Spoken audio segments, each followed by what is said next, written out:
2030 का भारत। इस खास प्रोग्राम में हमारे साथ बहुत से चेहरे लगातार अभी तक जुड़ते हुए आए हैं और हम बात करते हैं सतत विकास लक्ष्यों की। और आज हमारे साथ जो मेहमान मौजूद हैं वो हैं गुलाम अली खातना जी, राज्यसभा सांसद जम्मू कश्मीर से। तो जम्मू कश्मीर से हैं तो कश्मीर का नाम सुनते ही कुछ लाइनें मुझे याद आती हैं और मैं ढूंढ भी रही थी कुछ लाइनें। तो एक जगह लिखा था कि कश्मीर सिर्फ माटी का टुकड़ा नहीं, कश्मीर सिर्फ माटी का टुकड़ा नहीं, कश्मीर हिंद देश का सरताज है। जो भी रखेगा नापाक नजर, जो भी रखेगा नापाक नजर कश्मीर की धरा पर, समझो उसकी मौत का आगाज है। मतलब कश्मीर का नाम सुनते ही या तो देशभक्ति आ जाती है या तो सुंदरता का एक प्रतीक जो है वो सामने नजर आता है। तो सस्टेनेबल डेवलपमेंट गोल्स पर हम बात कर रहे हैं, सतत विकास लक्ष्यों पर बात कर रहे हैं। तो सबसे पहले मेरा सवाल आपसे ये है कि 2030 तक आप भारत देश को कहां पर देखेंगे? क्या सिचुएशन रहेगी भारत देश की in terms of poverty, hunger and education? क्योंकि देश के वजीर आजम नरेंद्र मोदी जी जो है जी वो देश की रहनुमाई कर रहे हैं और देश में और विदेश में भारत का सिर ऊंचा हुआ है। नरेंद्र मोदी जी का विजन है हर सेक्शंस के लिए। आपने तो खास तौर पे एजुकेशन के लिए कहा, पॉवर्टी के लिए कहा, डेवलपमेंट की बात करी। नरेंद्र मोदी जी ये नहीं चाहते हैं कि हमारा जो एजुकेशन से शुरू करते हैं कि जो हमारा बच्चा है वो सिर्फ ट्रेडिशनल पढ़ाई पढ़े, उसने एमए कर लिया, बाद में वो बेरोजगार हो गया। मतलब एजुकेशन और उसका जो खानदानी काम है जी उसको भी साथ साथ सीखे। जो ट्रेडिशनली उसका काम है, जो उसकी विरासत है, जो उसकी संस्कृति से जुड़ा है, जो उसकी तहजीब से जुड़ा है, जो सदियों से उसमें उसको महारत हासिल है, उसमें भी वो पढ़े, उसमें भी वो महारत हासिल करे और उसके साथ साथ लैंग्वेजेस पे कमांड हो, मैथमेटिक्स पे भी कमांड हो और साइंस पे भी कमांड हो। मतलब वो दुनिया का मॉडर्न प्रोडक्ट भी हो और रूट से जुड़ा हुआ भी हो। ये एजुकेशन है। जहां तक पॉवर्टी की बात है, आखिरी अंत्योदय गरीब आदमी किसी भी सेक्शन का है, भारत का जो नागरिक है उसकी इज्जत के लिए, उसकी डिग्निटी के लिए वो लास्ट आदमी है। उसके लिए वेलफेयर प्रोग्राम बनाने हैं, उसके लिए कुछ भी बनाना है, देश के वजीर आजम का विजन रहता है। उसके साथ साथ जो हमारा कैपिटलिस्ट है उसको भी बराबर करके मतलब देश को आगे ले जाना है। मसल मैं आपको उदाहरण के तौर पर दूंगा कि गरीब जो है उसके लिए जो स्कीम बनाई जाएगी वो उसका वेलफेयर करेगी, वो स्किल वाला होगा, उसको वेलफेयर के साथ साथ डिग्निटी होगी, उसके लिए रेडी फड़ी हो, छोटा कोई भी कारोबार होगा। आपने देखा होगा कई यहाँ थोड़ा सा लोन लेने के लिए बैंक्स में जाना होता था और वहां विटनेस चाहिए थी, जमीन के कागजात चाहिए थे। देश के वजीर आजम ने मुद्रा स्कीम लाई, बोला मैं पहले उनकी गवाही मैं दूंगा।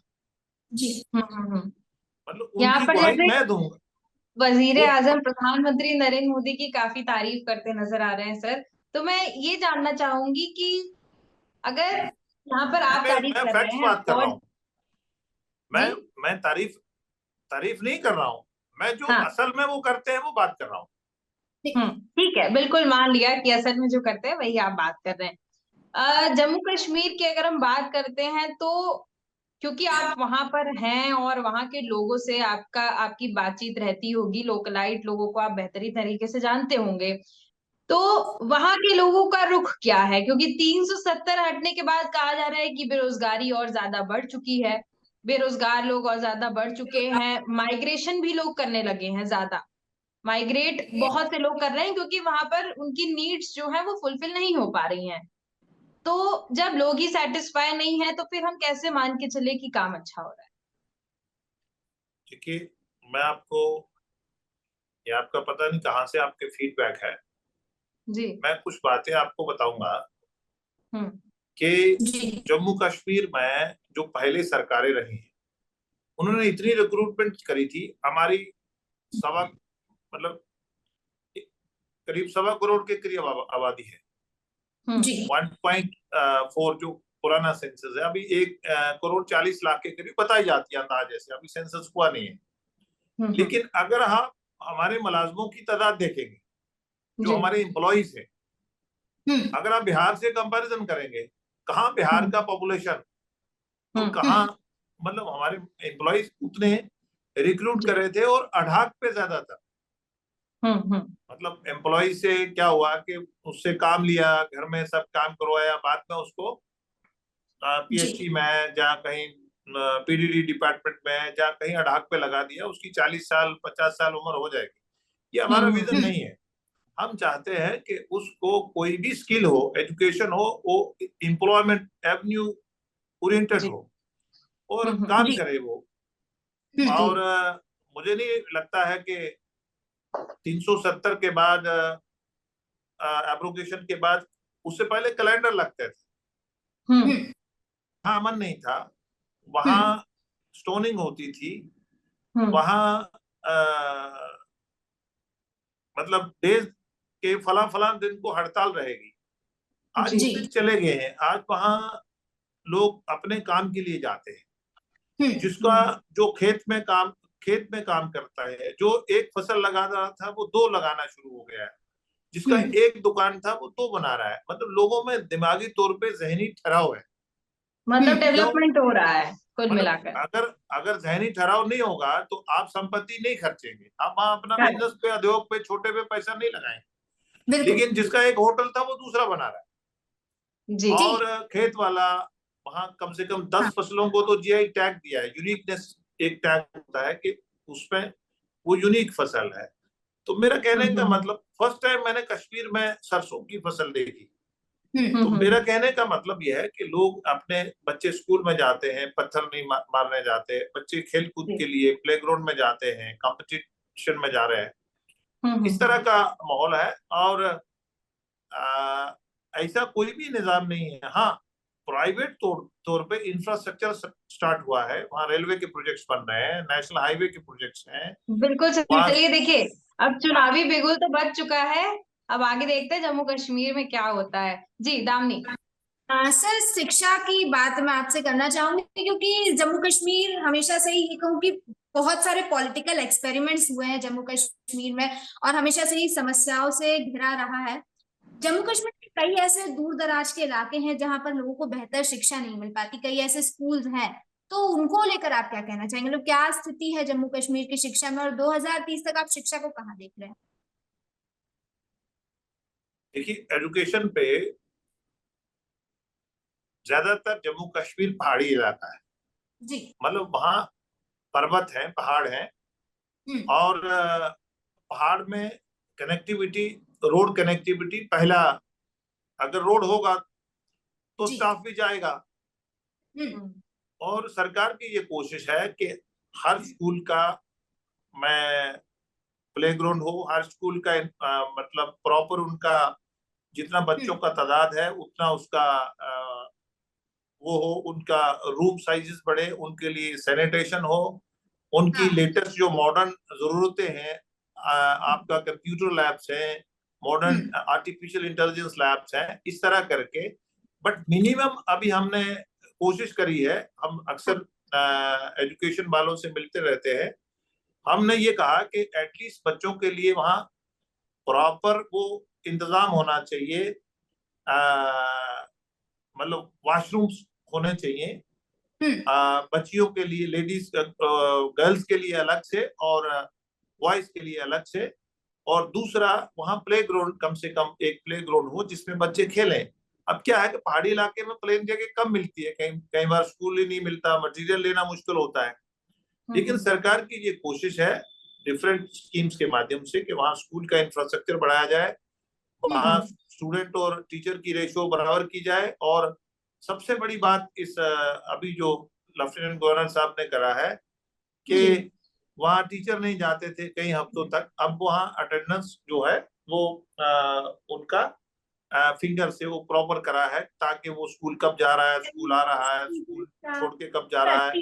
अटेंडेंस को लेके काम किया गया, लेकिन एक रिपोर्ट मैंने पढ़ी थी, करीब 4,400 गवर्नमेंट स्कूल्स जो है वो शट डाउन हो चुके हैं क्योंकि स्टूडेंट्स का पुअर एनरोलमेंट था। तो टीचर्स तो ठीक है, आप टीचर्स को प्रेशराइज भी कर सकते हैं, प्रॉपर रूल्स रेगुलेशंस भी ला सकते हैं, लेकिन स्टूडेंट्स स्कूल तक पहुंचे, इसके लिए क्या किया जा रहा है? क्योंकि दूर दराज के ऐसे इलाके हैं जहां पर बच्चे नहीं पहुंच पाते, और खासतौर पर सरकारी स्कूलों की बात कर रही हूँ मैं।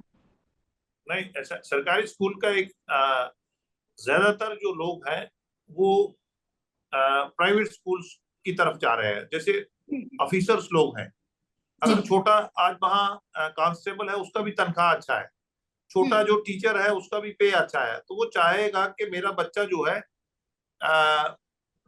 मैं किराए पे कमरा लेके प्राइवेट स्कूल के बाहर मैं अपना बच्चे को प्राइवेट स्कूल में पढ़ाऊंगा। अभी सरकार की पॉलिसी चल रहा है, अगर आपने 2-4-5 दिन पहले अभी इलेक्शन शुरू होने से पहले एक सरकार उसकी कंसल्ट कर रही थी एक्सपर्ट्स को कि जो सरकारी मुलाजिम है वो अपने बच्चों को सरकारी स्कूलों में पढ़ाएंगे। अब जब बच्चे जो हैं, अब क्या होता है कि देखो देखी एक ने डाला, दूसरे के पास नहीं भी पैसे हैं तो वो भी उधार लेके अपनी जो कमाई है, मजदूरी का है, कोई बिजनेस करता है, कोई माल मवेशी पालता है, कोई फसल का है, जो भी उसको इनकम होता है उसको करके उसकी ये कोशिश रहती है कि मेरा बच्चा पढ़ जाएगा। क्योंकि लोगों को एक जम्मू कश्मीर में एक डिपेंडेंट रखा था कि नौकरी के बिना, मतलब चपरासी का नौकरी है, एक साइड करोड़पति बिजनेसमैन है तो उसको लोग रिश्ता दे देते थे, अरे चपरासी ठीक है, ये कम से कम पका तो है ना, तो उसको शादी हो जाता था। लेकिन अगर कोई उद्योगपति है एक साइड, पूरे भारत देश की यही हालात है सर, सिर्फ मतलब जम्मू कश्मीर नहीं, पूरे भारत देश के यही हालात है। तो मतलब कहा जाता है कि सरकारी नौकरी है तो काम नहीं करना पड़ता है, इसलिए सरकारी नौकरी चाहिए होती है लोगों को। ऐसे गवर्नमेंट जॉब्स को डिग्रेड किया जा रहा है एक तरीके से। और जम्मू कश्मीर में एक और बार बताऊं, वहां land reform, so called land reforms हुए थे, सो कॉल्ड। उसमें क्या है कि हर आदमी के पास वहां बीघा में नहीं होता, कनाल में होता है। तो हर आदमी के पास कुछ ना कुछ जमीन होती है, भले वो पहाड़ी हो, उसमें वो बाजरा मक्का बोएगा, और थोड़ी सी जमीन होगी, माल मवेशी होगा, एक मुलाजिम होगा, तो उनका बेहतरीन वो घर बनाएगा। और ज्यादातर उनको शौक होता है कि अच्छा घर बनाने का। और कश्मीर में आप गए भी होंगे, जम्मू कश्मीर में, तो इस तरह का रहता है लोगों में। लेकिन वो बच्चों को पढ़ाने के लिए वो कुछ भी उधार भी ले लेते हैं, बच्चों की पढ़ाई की तरफ थोड़ा ध्यान रहता है जम्मू कश्मीर के लोग। बिल्कुल। यहाँ पर देखिए 2030 के लक्ष्यों की बात कर रहे हैं तो मैं एक चीज जानना चाहूंगी। देखिए राजनीतिक पार्टियां जो हैं और जो प्रेजेंट गवर्नमेंट है लगातार प्रयास कर रही है और आगे भी और प्रयास करेगी, ये चीज गवर्नमेंट भी कहती है और लोगों के बीच में भी ये बातें आती हैं। लेकिन एक इंडिविजुअल, एक भारत के नागरिक होने के नाते हर एक नागरिक का क्या कर्तव्य बनता है, किस तरीके से वो 2030 के लक्ष्यों को लेकर अपना कंट्रीब्यूशन दे सकते हैं। मतलब एक भी इंडिविजुअल अगर जागरूक हो जाए और एक के जरिए अगर 10 रोज जागरूक हो रहे हैं तो उस तरीके से लक्ष्यों को प्राप्त करने में आसानी होगी। तो ऐसे क्या कदम हो सकते हैं जिनकी वजह से जो लक्ष्यों को प्राप्ति जो है वो जल्द हो जाए? देखिए, लोगों ने, भारत के लोग वाइज है, उन्होंने देश के वजीर आजम नरेंद्र मोदी जी को मौका दिया है तीसरी बार, और विकसित भारत बनाने का सोच रख के दिया है। बेसिकली हमें इन चीजों से बाहर आना चाहिए। बीच में थोड़ा सा रुकूंगी आपको, और एक चीज का जवाब इसके साथ और दे दीजिएगा मुझे कि 2030 की जगह 2047 की बात प्रधानमंत्री नरेंद्र मोदी कर रहे हैं विकसित भारत की, ऐसा क्यों? देखिए, वो तो 2047 की ही बात कर रहे हैं, लेकिन अब आपने 30 का आज टॉपिक शुरू करा है, तो हमने हो नहीं सकता शुरू किया आपके सर। मन में जो 30 कहेंगे तो मैं 30 के भी बात कर रहा हूँ और 47 पे भी बात कर रहा हूँ। मेरा कहने का मकसद ये है कि हम अपने जहन में ये जरूर रखें कि जो हम में टैलेंट है, देश के प्रधानमंत्री आप बोलते हैं, मैं वजीर आजम बोल रहा हूँ, प्रधानमंत्री जी ये दिमाग में सोचते हैं कि हमारा जो बच्चा है, जो स्टूडेंट्स है, जिसको देश को आगे लेके जाना है, उसके दिमाग, उसका जो टैलेंट है, नेचुरल टैलेंट, करेक्ट, वो उसकी तरफ ध्यान दे, तो उसका जो एक्शन और जो सोच है वो दोनों एक एक दिशा में चलेंगी और उसको एंथुसियाज्म होगा और वो बोर नहीं होगा और वो थकेगा भी नहीं। बिल्कुल।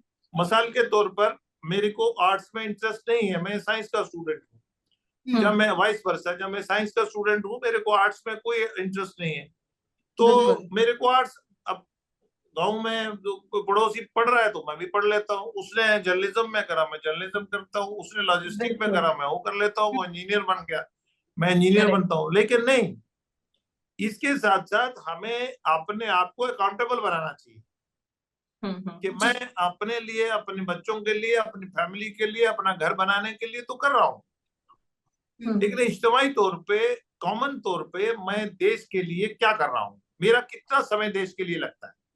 ये सोच, इस तरह की अगर सोच पैदा हो जाए, हम सेल्फ रिलायंट हो जाए। हम देखिए, जब मैं आपको बताऊं, एक छोटी सी बात है, हमारा मजाक उड़ाया गया कि ये आप जनधन योजना में इतने अकाउंट खोल रहे हैं, मतलब आधी वादी, मतलब 48-50 करोड़ अकाउंट खोलेंगे, इतने अकाउंट खोल के आप क्या करोगे, वो मजाक समझते थे। लेकिन आज जब आप रेडी फड़ी पे आप क्लिक करते हैं, आप 15 रुपए की चीज खरीदते हैं और मजदूर भी खरीदता है और अच्छा पढ़ा लिखा भी खरीदता है, और कभी किसी ने सोचा था कि हमारा इंटरनेट जो है इतना सस्ता होगा? हम वो 1 GB मिलता था, वो घूमता रहता था। कभी किसी ने सोचा कि कोरोना में हमारे बच्चे कितने अनपढ़ रह जाते? देखो, क्रिटिसाइज करना सरकार को बड़ा आसान है, बट डिलीवर करना थोड़ा मुश्किल है। अब क्या है कि अब हम 2G 3G में बैठे थे, आज हम 5G से 6G की तरफ जा रहे हैं। आज कितने बच्चों को ये रोजगार मिला होगा, और आज ऑनलाइन रियल टाइम जो ट्रांजैक्शन है 48% वर्ल्ड की भारत में हो रही है। हम सेल्फ रिलायंट की तरफ जाएं, हम, यानी कि कुल हमारे मोबाइल मिलाकर यहाँ बन रहे हैं। 2030 तक जो लक्ष्य है वो पूरे प्राप्त हो जाएंगे, हम ये मान के चलते हैं। मैं ये कहता हूँ कि जब पिछली सरकार थी डॉक्टर मनमोहन सिंह जी की, तो वो 10 साल प्राइम मिनिस्टर रहे, तो हम 11वें नंबर पे थे, तो 11वें पे ही न रहे। हमने 14 में नरेंद्र मोदी जी की रहनुमाई में हमने कमाल संभाली, तो हम 11वें से 5वें नंबर पे गए। तो अभी हम तीसरे नंबर की वो इकोनॉमी बनेंगे, माइशत बनेंगे। जिसने हम पे 200 साल कब्जा करा, उससे भी हम आगे चले गए हैं। ठीक है, चलिए, मतलब कुल मिलाकर लक्ष्यों की प्राप्ति हो जाएगी, और मान के चलते पहले से ही मैं आपको बधाई देती हूँ कि बिल्कुल आपकी सरकार जो है इसी तरह से अपने काम को करते रहे और लक्ष्य की प्राप्ति हो जाए। जी दामिनी। तो आखिरी सवाल में हम पूछना चाहूंगी सर से, सर ने एक चीज कही थी कि सेल्फ रियलाइजेशन और खुद इन चीजों को ध्यान देने की बहुत जरूरत है कि खुद का टैलेंट क्या, उस हिसाब से हम आगे बढ़े, है ना। आपने एग्जांपल्स भी दिया साइंस फील्ड का, जर्नलिज्म का। मैं आपसे जानना चाहती हूँ कि 2030 के भारत में आपका सर क्या कंट्रीब्यूशन रहेगा? 2030 के बाद? जी सर, 2030 के लक्ष्यों को लेकर। हाँ, 2030 मैंने कहा, मुझे तो 30 सेकंड का पता नहीं मैं हूँगा कि नहीं, लेकिन उम्मीद रखनी चाहिए। तो मैं 2030 की कैसे बात कर पाऊंगा, लेकिन मेरा ये है कि दिखेगा ना, कंट्रीब्यूशन ये भी रहता है। जैसे एक एग्जांपल सुनाता हूँ, प्रॉफिट इब्राहिम, जो जियो के मुस्लिम भी उसको प्रॉफिट मानते हैं, जियो के प्रॉफिट है प्रॉफिट इब्राहिम। जब उनको आग में फेंका तो एक चिड़िया चूंज भर के पानी फेंक रही थी। अब चूंज में उसकी वो कितना पानी आएगा, लेकिन वो फेंक रही थी। अब देश में आप थोड़ा भी काम करिए, उसके लिए सिर्फ सोचिए, वो भी काम कंट्रीब्यूशन है। कि मैं इसके लिए क्या कर सकता हूँ। लेकिन सर आप इतने बड़े वरिष्ठ पद पे बैठे हुए हैं, आपका कंट्रीब्यूशन ज्यादा काउंट होगा ना। कंट्रीब्यूशन ये रहता है कि कम से कम आप कहीं बैठो, चौक में, टी स्टॉल पे, चौराहे पे, पगडंडी पे, किसी टूरिस्ट स्पॉट पे, किसी मेट्रो में, किसी जहाज में, तो हमें ये जरूर करना चाहिए कि मैं ऐसा काम करूं, मैं ऐसी पढ़ाई करूं, मैं ऐसा टैलेंट सीखूं जो 10 लोगों को रोजगार दे, मतलब मैं रोजगार देने वाला बनूं। करेक्ट। तो ये सोच की कंट्रीब्यूशन है कि जब हम ये कंट्रीब्यूशन करेंगे तो हमारे जितने माइंड है, हम ह्यूमन रिसोर्स है हमारे पास, वो ऑटोमेटिक ये काम करेगा कि मैं नौकरी के पीछे मत दौड़ू कि मेरा जॉब लग गया तो मैं फिट हो गया। ये सोच बंद करने वाली बात है। ये सोचना है कि मैं कितने लोगों को रोजगार दे सकता हूँ, मैं ऐसा काम करूं, ऐसा व्यवसाय करूं। एक चीज है कि मान लीजिए आपके इर्द गिर्द, आपके मोहल्ले में, आपके शहर में, आजू बाजू कुछ ऐसे लोग मिले और जो अपने बच्चों को पढ़ाते नहीं होंगे, तो उनके लिए आप क्या कुछ कर पाएंगे? देखिए, मैं आपको बताऊं कि हम पॉलिटिक्स भी ऐसे पेशे में है कि आपसे पहले मुझे और चैनल ने पकड़ा था, मैं बाहर से आया, मैं सोच रहा था कि मैं थोड़ा सा रेस्ट करूंगा, बट लगातार हमें, आप मोबाइल है, बट इतना हमारा लाइफ जो होता है एक हेक्टिक होता है, हेक्टिक के मतलब कुछ उसका भी प्लस रहता है। लेकिन क्या है कि मन में ये इच्छा है कि मैं ऐसी बस्तियों में जहाँ स्कूल ना हो, जहाँ बच्चे स्कूल ना जाएं, तो मैं टेम्पररी हट्स बना के, जहाँ टेम्पररी उनके लिए स्ट्रक्चर बना के उनको एटलीस्ट प्राइमरी तक, बिल्कुल, और उनको, वो मेरे मन में है। अभी मैं ड्रग्स पे काम करता हूँ, जो भी मुझे समय ड्रग्स के लिए अवेयरनेस करता हूँ कि ड्रग्स जो है ये इंसान की पूरी इंसानियत के लिए खतरा है। और दूसरा, मोबाइल के जो बुरे असरात पड़ते हैं बच्चों पे आफ्टर कोरोना, मतलब उनको आप एक्सपोजर दे देंगे, 18 जो 15-18 साल में वो बियर कर सकता है, वो 5 साल का नहीं कर सकता। जो 25 साल का उम्र में आप एक्सपोजर बियर करेंगे, वो आप 10 साल में करेंगे तो आपको गड़बड़ हो जाएगा। इस तरह से इसका पॉजिटिव, जो इसका नॉलेज है, जो इसका पॉजिटिव साइड है, उसको हम लाभ लें, और जो इसका नेगेटिव साइड है, क्योंकि ये बहुत बड़ी वर्ल्ड है, उस पे ना हमारा टाइम, हमारी एनर्जी, हमारा टैलेंट उस पे ना, इस तरह करके हम काम भी करते हैं। तो कंट्रीब्यूशन वही होती है कि जब आप मैं से हम में आ गए, वो कंट्रीब्यूशन होगी आपकी। जैसे आपने सोचा मैं ठीक हो जाऊं, मेरा घर ठीक हो जाए, मेरे बच्चे ठीक हो जाए, मेरे माँ बाप ठीक हो जाए, मेरा भाई ठीक हो जाए, तो ये सोच से हमने हम ठीक हो जाए, हमारे बच्चे ठीक हो जाए, हमारे घर ठीक हो जाए, हमारे अड़ोस पड़ोस ठीक हो जाए, हम सब जब आप मैं से हम में आ गए, तो ये भी एक कंट्रीब्यूशन है। सबको साथ लेके चलना पड़ेगा, है ना। जो पीछे रह जा रहे हैं उनका भी हाथ पकड़ के उनको आगे लेके आना पड़ेगा। मैं समझा नहीं सवाल आपका। नहीं सर, आपने कहा कि मैं से अगर हम में आ जाए तो एक बड़ा कंट्रीब्यूशन है। तो अगर हम के लिए ऐसा नहीं, हर कोई तो एक लेवल पे खड़ा नहीं है, कुछ लोग बहुत सक्षम है, कुछ लोग पीछे रह गए, तो जो लोग पीछे रह गए उनको भी तो आगे लेके आना नहीं, मैंने अभी काम करने के लिए नहीं कहा, मैंने सोचने के लिए कहा। बिल्कुल, मतलब अपना बच्चा जो या अपना पहल बहन आपने या अपना बताई, भाई से दूसरा बहन भाई भी अपना ही लगे। बिल्कुल बिल्कुल बिल्कुल। मतलब आपने जो पहल का जिक्र किया जो है, कमाया, आप मतलब फॉर एग्जाम्पल,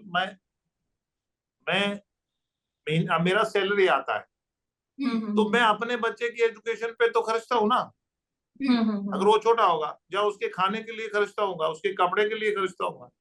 तो जब वही काम मैं दूसरे बच्चे के लिए करता हूँ, उसके खाने पे, उसके कपड़े के लिए, उसका अगर वो वाकई डिजर्व करता है, तो मुझे तकलीफ नहीं होनी चाहिए। ये मैं से हम में आने की सोच है। बिल्कुल बिल्कुल, आपने सही कहा। और आपकी पहल जो है, अगर आप ये सोच जो है हर एक नागरिक में आ गई, जो सक्षम नागरिक हैं देश के, उनमें आ गई, तो ऑफ कोर्स ये 2030 के लक्ष्य को प्राप्त करने में ज्यादा समय नहीं लगेगा और काफी स्मूथली ये लक्ष्य जो है वो प्राप्त हो पाएंगे। आपकी पहल जो है वो ड्रग्स को लेकर काफी आकर्षित लगी। अगर आप उस क्षेत्र में काम कर रहे हैं तो बहुत ही एक हावी सेक्शन हो चुका था, युवा इसमें सबसे ज्यादा फंसते हुए नजर आ रहे हैं। तो ये अगर आपकी पहल है और ये कायम होती है, यानी कि अगर इसके रिजल्ट अच्छे आते हैं, तो बहुत ही अच्छी पहल है आपकी। बहुत अच्छी अच्छी बातें आपने बताई, काफी अच्छे सपने हैं आपके भारत देश को लेकर। उम्मीद करती हूँ कि आपके सपने जल्द ही पूरे हों। और अभी से जम्मू कश्मीर में जो इलेक्शन होने वाले हैं उसको लेकर मैं अभी से आपको ढेर सारी बधाइयां देती हूँ। उम्मीद करती हूँ कि भारतीय जनता पार्टी का प्रदर्शन काफी अच्छा रहेगा। बहुत बहुत धन्यवाद सर हमारे साथ जुड़ने के लिए और बातें करने के लिए। Thank you so much sir, thank you so much. Thank you sir, thank you so much.